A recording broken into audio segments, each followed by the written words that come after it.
Angústia de Luísa ao ter que escrever o que escreve. O coisa mais essencial é nunca sair da verdade. A alma sai do corpo pela intensidade da dor ou do amor ao Senhor. Atrocidades em Roma e dos governantes. 10 de outubro de 1900. Enquanto escrevia, estava pensando comigo mesma: quem sabe quantos disparates há nestes escritos? Merecem ser lançados ao fogo.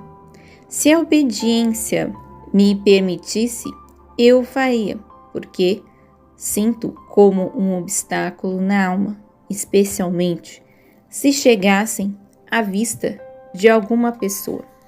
Em certos pontos, parecem mostrar que eu amo e faço algo por Deus, quando na verdade não faço nada e não o amo. Sou a alma mais fria que possa existir no mundo, e pensar que poderiam me considerar diferente do que sou é um sofrimento para mim. Mas como é a obediência que quer que eu escreva? Sendo isso, para mim, um dos maiores sacrifícios, entrego-me inteiramente a ela, com a esperança de que ela me faça desculpas e justifique minha causa perante Deus e os homens. Mas, enquanto eu dizia isso, o bendito Jesus se movia em meu interior, repreendendo-me e querendo que eu tratasse o que havia dito, não desejando que eu continuasse a escrever sem antes desdizer o que escrevi. Por isso, ele me disse que ao falar assim, eu me separava da verdade, sendo a coisa mais essencial para uma alma nunca sair do círculo da verdade. Como não me amas tu? Com que coragem o dizes? Não queres sofrer por mim? E eu, toda envergonhada, sem Senhor. E ele, pois bem, como te ocorre sair da verdade? Dito isto, ele se retirou para o meu interior, sem se fazer mais ouvir, deixando-me como se tivesse recebido um baque. Quantas coisas faz a Senhora obediência! Se não fosse por ela, não me encontraria nessas provações com meu amado Jesus. Quanta paciência é necessária com esta bendita obediência. Então, retomo a dizer o que deveria, tendo o Senhor me distraído um pouco do que havia começado. Assim, ao ouvir o bendito Jesus, respondeu ao meu pensamento, dizendo-me: certamente estes teus escritos merecem ser queimados, mas queres saber em qual fogo? No fogo do meu amor, porque não há página que não manifeste claramente o modo como amo as almas, tanto nas coisas que dizem respeito a ti, quanto nas que dizem respeito ao mundo. E o meu amor nestes teus escritos encontra um alívio aos meus inquietos e amorosos langores. Após isso, ele me transportou para fora de mim mesma e, encontrando-me sozinha, sem o corpo, eu disse: meu amado e único bem, que castigo é para mim ter que retornar tantas vezes ao meu corpo, pois agora é certo que não o tenho, é apenas a alma que está contigo, e depois não sei como me encontro aprisionada em meu miserável corpo, como dentro de uma prisão tenebrosa, onde perco aquela liberdade que me é dada ao sair. Não é este um castigo para mim, o mais duro que se poderia dar? E Jesus disse: Minha filha, o que dizes não é castigo. Não é por tua culpa que isso te acontece. Pelo contrário, deves saber que a alma só pode sair do corpo por duas razões: ou pela força da dor que causa a morte natural, ou pela força do amor recíproco entre mim e a alma. Porque sendo esse amor tão forte, nem a alma suportaria, nem eu posso suportar por muito tempo sem usufruir dela. Por isso vou atraindo-a para mim e depois a devolvo ao seu estado natural. E a alma atraída, como que por uma corrente elétrica, vai e volta, conforme me agrada. Eis que aquilo que tu pensas ser castigo é, na verdade, o mais fino amor. E eu, Senhor, se o meu amor fosse suficiente e forte, acredito que teria força de substituir diante de ti e não estaria sujeita a retornar ao corpo. Mas, como é muito fraco, por isso estou sujeita a essas vicissitudes. E ele, aliás, digo-te que é um amor ainda maior, extraído do amor do sacrifício, pelo qual, por amor a mim e aos teus irmãos, te privas e retornarás às misérias da vida.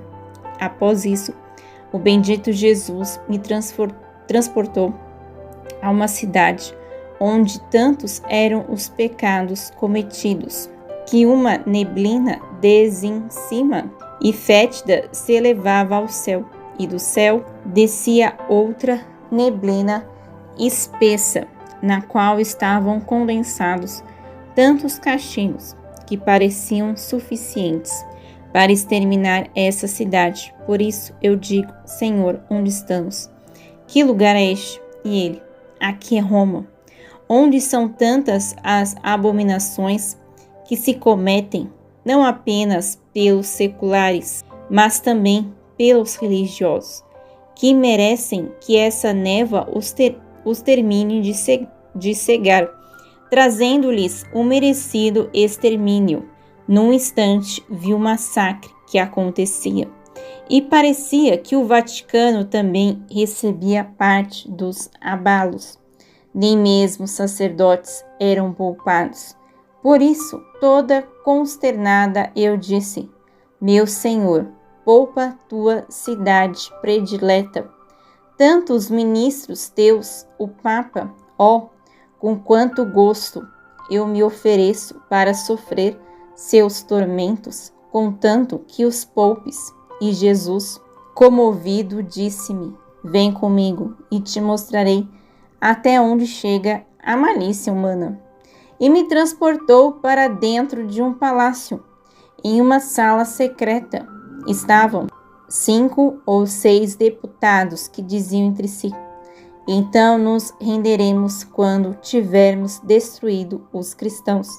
Parecia que queriam forçar o rei a escrever de próprio punho o decreto de morte contra os cristãos e a promessa de se apossar dos bens deles, dizendo que, contanto que ele consentisse, nada fariam por ora. A tempo e circunstância apropriados o fariam. Após isso, ele me transportou para outro lugar e me mostrou que um daqueles que se diziam líderes devia morrer. Esse tal parecia tão unido com o demônio que nem mesmo naquele ponto se abalava. Toda a sua força vinha dos demônios, que o cortejavam como a um fiel amigo. Os demônios, ao me verem, se agitaram. Uns queriam me bater, outros queriam me fazer uma coisa e outros outra. Eu, porém, desconsiderando suas moléstias, pois a salvação daquela alma me custava mais, forcei-me e cheguei perto daquele homem. Ó Deus, que visão assustadora! Mais do que os próprios demônios. Em que estado lastimável eu jazia, duro mais que pedra. Nada o comoveu com a nossa presença. Ao contrário, parecia que fazia deboche. Jesus imediatamente me puxou daquele ponto e comecei a interceder junto a ele pela salvação daquela alma. Diferença entre o sofrimento aceito e o sofrimento buscado por amor a Jesus. Jesus venceu os inimigos mais poderosos do homem, o amor aos prazeres, as riquezas e as honras. 12 de outubro de 1900. Meu adorável Jesus continuava a vir nesta manhã. Trazia uma densa coroa de espinhos. Retirei-a pouco a pouco e coloquei-a sobre minha cabeça, dizendo: Senhor, ajuda-me a cravá-la. E ele, desta vez, desejo que tu mesma a craves. Quero ver o que sabes fazer e como queres sofrer por amor a mim. Eu a cravei muito bem, especialmente porque se tratava de mostrar até onde chegava o meu amor de sofrer por ele, tanto que ele mesmo, todo enternecido, abraçando-me, disse: Basta, basta, meu coração não resiste mais ao ver-te sofrer, depois de me deixar sofrendo muito. Meu dileto Jesus não fazia outra coisa senão ir e vir. Em seguida, assumiu o aspecto de crucificado e fez-me partícipe de suas penas, dizendo: Minha filha, os inimigos mais poderosos do homem são o amor aos prazeres, as riquezas e as honras, que tornam o homem feliz, pois esses inimigos se infiltram no coração e o corroem continuamente, amarguram, abatem, a ponto de fazê-lo perder toda a felicidade. Eu, no Calvário, venci esses 3 inimigos. Obtive para o homem a graça de também vencê-los e restituir-lhe a felicidade perdida. Mas um homem sempre ingrato e indiferente rejeita a minha graça e ama ferozmente esses inimigos que colocam o coração humano em uma tortura contínua. Dito isto, ele desapareceu, e eu compreendi com tal clareza a verdade de suas palavras que senti uma repugnância e um ódio por esses inimigos. Seja sempre bendito, Senhor, e que tudo seja para sua glória. O amor é toda a alegria e toda a dor. Entre Jesus e Luísa chegam os corruptores da inocência e da juventude, que abrirão caminho para tantos outros males. 14 de outubro de 1900. Nesta manhã, sentia-me tão atordoada que não compreendia a mim mesma, nem conseguia buscar o meu sumo bem, como de costume. Então, de tempos em tempos, ele se movia dentro do meu interior e se deixava ver, abraçando-me completamente e compadecendo-se de mim, dizia: Pobre filha, tens razão em não saber ficar sem mim. Como poderias viver sem o teu amado? E eu, despertada por suas palavras, disse: Ah, meu dileto, que duro martírio! É a vida nos intervalos em que sou forçada a ficar sem ti. Tu mesmo dizes que tenho razão e depois me deixas. Ele então escondeu-se furtivamente, como se não quisesse que eu ouvisse o que dizia, e eu fiquei novamente no meu atordoamento, sem poder dizer mais nada. Quando me viu assim, ele saiu novamente e disse: Tu és todo o meu contentamento. Em teu coração encontro verdadeiro descanso, e repousando nele sinto as mais doces delícias. E eu, despertando mais uma vez, disse: Para mim também, tu és todo o meu contentamento, tanto que todas as outras coisas são para mim apenas amarguras. Ele então retirou-se novamente, deixando-me com a voz baixa, e eu permaneci ainda mais atordoada do que antes. Assim continuou esta manhã. Parecia que ele queria fazer uma pequena brincadeira. Depois disso, senti-me fora de mim mesma e vi pessoas desconhecidas, vestidas como burgueses, chegando. Ao vê-las, todos se horrorizavam e soltavam gritos de pavor, especialmente as crianças, dizendo: Se nos atacarem, para nós tudo estará acabado. E acrescentavam: Escondam os jovens, pobre juventude, se cair nas mãos desses. Então, voltando-me para o Senhor, eu disse: Piedade, misericórdia, afasta esse flagelo tão perigoso para a pobre humanidade. Que as lágrimas da inocência te movam à compaixão. E ele: minha filha, só pela inocência tenho consideração. Pelos demais, só ela me arranca a misericórdia e mitiga minha justa indignação. Luísa é o objeto de uma luta acirrada entre Jesus, que a quer crucificada, e a obediência que não quer e até impede de morrer. 15 de outubro de 1900, nesta manhã, tendo recebido a comunhão, o bendito Jesus fez-me ouvir sua voz que dizia: Minha filha, esta manhã sinto toda a necessidade de ser confortado. Toma um pouco das minhas dores sobre ti e deixa-me repousar um pouco em teu coração. E eu: Sim, meu bem, faz-me sentir as tuas dores, e enquanto eu sofro em teu lugar, terás todo o tempo para te revigorares e tomares um doce descanso. Só te peço que aguardes um pouco mais, até que eu esteja sozinha, pois me parece que o confessor ainda está presente, para que ninguém me veja sofrer. E ele: que importa que o padre esteja presente?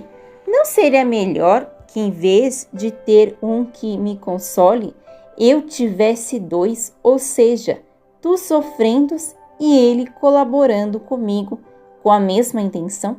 Nesse momento, vi o confessor colocando a intenção da crucificação, e o Senhor, imediatamente, sem a menor demora, fez-me partícipe das dores da cruz. Assim, depois de ter permanecido um pouco nessas dores, o confessor me chamou à obediência.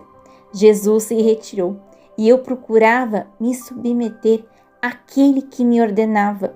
Num instante, meu doce Jesus voltou, querendo que eu me submetesse uma segunda vez às dores da crucificação. Mas o padre não queria. Quando eu me uniformizava com Jesus, ou seja, disposta a sofrer, ele vinha. Mas quando o confessor via que eu começava a sofrer, interrompia o sofrimento pela obediência, e Jesus se retirava. Sofria, sim, uma grande dor ao vê-lo se retirar, mas fazia o máximo que podia para obedecer, e às vezes, vendo o confessor presente, deixava que eles decidissem, esperando para ver quem venceria, a obediência ou nosso Senhor. Parecia-me ver uma luta entre a obediência e Jesus, ambos potentes e capazes de enfrentar um confronto. Depois de lutarem bastante, no momento de ver quem venceria, veio a rainha-mãe e, aproximando-se do padre, disse-lhe: Meu filho, esta manhã em que ele mesmo deseja que ela sofra, deixa-o fazer, caso contrário, nem sequer em parte sereis poupados dos castigos. Naquele momento, como se o padre tivesse se distraído na luta, Jesus vitorioso submeteu-me novamente às dores, mas com tal veemência e espasmos tão amargos que nem eu mesma sei como continuei viva. Quando acreditava estar prestes a morrer, a obediência novamente me chamou, e por pouco voltei a mim, com o bendito Jesus se retirando. Não satisfeito ainda, ele retornou, querendo repetir pela terceira vez, mas a obediência, munida de força, desta vez foi vitoriosa, e meu dileto Jesus perdeu. Mesmo assim, de tempos em tempos, ele tentava, quem sabe, vencer novamente, a ponto de não me dar descanso. E eu tive que dizer: Mas, meu Senhor, fica um pouco quieto e deixa-me em paz. Não vês que a obediência se armou e não quer ceder? Portanto, tem paciência, e se quiseres repetir pela terceira vez, promete-me que me deixarás morrer. E Jesus: Sim, vem. E eu disse isso ao padre, e também neste caso, a obediência se mostrou inexorável, apesar de meu doce bem me chamar dizendo: Luísa, vem. Eu dizia que ele me chamava, mas me foi respondido um não categórico. Que bela obediência é essa! Como quer agir em tudo e, acima de tudo, como senhora, quer se intrometer em coisas que a ela não pertencem, como é o morrer. E depois, que bela coisa é expor uma pobre infeliz aos perigos de morrer, fazê-la tocar com as mãos o porto da felicidade eterna. E então, para mostrar que sabe agir em tudo como senhora, retê-la à força de seu poder e fazê-la permanecer na mísera prisão do corpo. E se lhe perguntarem por que faz isso, primeiro ela não te responde e depois, no seu mudo linguajar, diz: Por quê? Porque sou senhora e tenho império sobre tudo. Parece que para estar em paz com essa bendita obediência é necessária uma paciência de santo e mais ainda a própria paciência de nosso Senhor. Caso contrário, estar-se-á em contínuos atritos, pois trata-se de querer alcançar os extremos. Então, vendo que não podia vencer em nada, o bendito Jesus se aquietou diante da obediência e me deixou em paz, mitigando as dores que eu sofria, e me disse: Minha dileta, nas dores que sofrestes, quis fazer-te provar o furor da minha justiça, derramando um pouco sobre ti. Se pudesses ver claramente o ponto a qual os homens a fizeram chegar, e como o furor da minha justiça se armou contra eles, tremerias da cabeça aos pés, e nada mais farias, senão pedir-me que as dores recaíssem sobre ti como chuva. Parecia então que ele me sustentava nos meus sofrimentos, e para me encorajar dizia: Sinto-me melhor, e tu? E eu: Senhor, quem pode dizer o que sinto? Parece-me como se tivesse sido triturada diante de uma máquina. Sinto tal aniquilamento de forças que, se tu não me infundisses vigor, não poderia me recuperar. E ele: Minha dileta, é necessário que ao menos de vez em quando tu sintas com intensidade as dores. Primeiro para ti, porque por mais que um ferro seja bom, se deixado muito tempo sem colocá-lo no fogo, sempre acaba por contrair um pouco de ferrugem. Segundo, para mim, se por muito tempo não descarregasse sobre ti, minha ira se acenderia, de tal modo que não teria nenhuma consideração, nem pouparia nada. E se não tomasses sobre ti minhas penas, como poderia manter a palavra de poupar o mundo dos castigos, ao menos em parte? Depois disso, o confessor veio chamar-me à obediência, e assim eu voltei a mim mesma, aspecto sob o qual se revela a justiça divina. Quem pode desarmar sua ira? 17 de outubro de 1900. Continuando a vir, meu adorável Jesus parecia tão sofredor que despertava a compaixão. Lançando-se em meus braços, disse-me: minha filha, acalma o furor de minha justiça, senão, enquanto isso, parecia-me ver a justiça divina, armada com espadas e dardos de fogo, causando terror, e ao mesmo tempo a fortaleza com que pôde agir. Por isso, toda assustada, eu disse: como posso acalmar tua ira, se te vejo tão forte que podes, num simples instante, aniquilar céu e terra? E ele, no entanto, uma alma sofredora e uma oração humildíssima, faz-me perder toda a minha força e tornam-me tão fraco que deixo-me atar por essa alma conforme lhe apraz e agrada. E eu, Senhor, em que aspecto tão feio se mostra a justiça? E Jesus acrescentou: não é feia. Se a vês assim, tão armada, é porque os homens a tornaram dessa forma. Mas em si mesma, ela é boa e santa, como os meus outros atributos, pois em mim não pode haver sequer a sombra do mal. É verdade que seu aspecto parece áspero, pungente e amargo, mas os frutos são doces e saborosos. Dito isto, desapareceu. Assim como a justiça deseja sua satisfação, o amor e todos os outros atributos divinos também desejam. 20 de outubro de 1900. Nesta manhã, ao vir até mim, meu adorável Jesus mostrou-me seus atributos e disse: minha filha, todos os meus atributos estão em contínuo ato pelos homens, e todos exigem seu tributo. Depois acrescentou: assim como a justiça deseja a satisfação do que é injusto, meu amor deseja o desabafo de amar e ser amado. Coloca-te na justiça, reza, repara, e quando receberes algum golpe, tem paciência para suportá-lo.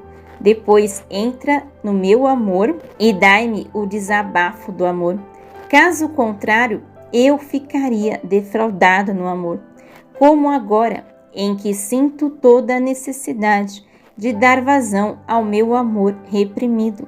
E se não me fosse permitido fazê-lo, eu definharia e desfaleceria. Enquanto dizia isso, começou a beijar-me, a acariciar-me e fazer tantas demonstrações de ternura que me faltam palavras para expressar. Ele queria que eu correspondesse, dizendo: assim como eu sinto a necessidade de desabafar contigo em amor, também tu sentes a necessidade de desabafar-te em amor comigo. Não é verdade? Após nós desarmarmos mutuamente em amor, ele desapareceu. Livro do Céu, volume 4, escrito Serva de Deus, Luísa Picarreta.